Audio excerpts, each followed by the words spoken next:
وما هو متواجد بين أيدينا في كتائب القسام. tan iyo markii uu bilowday dagaalka xooggan ee u dhexeeya Falastiiniyiinta iyo Israa'iil 11 maalin ka hor magaca ugu badan ee ay Falastiiniyiinta dadka Carabta iyo bulshooyinka kale ee taageera qadiyadda reer Falastiin ay ku celcelinayaan ayaa ah Abu Cubayda oo ah afhayeenka militariga guutada Al-Qassam ee garabka hubeysan ee dhaqdhaqaaqyada Xamaas. ninkan wejigiisa aan la arag ayaa ka mid ah shakhsiyaadka caanka ah ee saameynta xooggan ku leh kooxda dhexdeeda. waxa uu ka soo muuqday baraha bulshada kooxda iyo warbaahinta kala duwan kadib markii 7 Oktoobar Maxamed Al-Deif oo ah taliyaha guutada Al-Qassam uu ku dhawaaqay bilowga howlgalka duufaanta Al-Aqsa.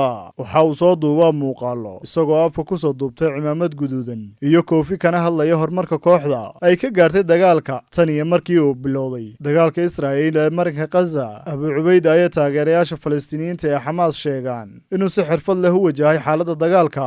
Abu Cubayda waxaa markii ugu horeysay magaciisu soo shacbaxay sanadkii 2002 xilligaas oo uu ka mid ahaa saraakiil ka tirsan xoogagga Falastiiniyiinta oo si joogto ah u qaban jiray shirar jaraa'id oo looga hadlayo dagaalka Israa'iil ay kula jiraan. waxa ayna tilmaameen dadka aqoonta u leh inuusan weligii wejigiisa furin. taas ayaana la sheegay inuu kaga dayanayo hogaamiyihii hore ee Al-Qassam Ahmad Caaqil oo ay Israa'iil dishay sanadkii 1993 ka bixitaankii Israa'iil ee Gaza sanadkii 2005 ayaa Abu Cubayda waxaa si rasmi ah loogu magacaabay afhayeenka Al-Qassam. sida lagu sheegay xogta yar ee Israa'iil ay ka haysan ninkan waxa uu ku dhashay magaalada Nacyaal oo ka tirsan gobolka Gaza oo Israa'iil ay qabsatay sanadkii 1948 ka hor dagaalkii 2014 ayuu Abu Cubayda waxa uu shahaadada mastarka ka qaatay jaamacadda Islaamiga ah ee Gaza gaar ahaan kuliyadda asluubta diiniga. waxaana buuggiisa qalinjebinta uu qoray ciwaan uga dhigay dhulka barakaysan iyo dagaalka u dhexeeya Islaamka iyo Yuhuudda. waxaa Israa'iil ay sheegtay inuu hadda ku nool yahay magaalada Jaabil oo ku taala waqooyiga bari ee marinka Gaza. dhowr jeer ayaa gurigiisa la duqeeyay sanadkii 2008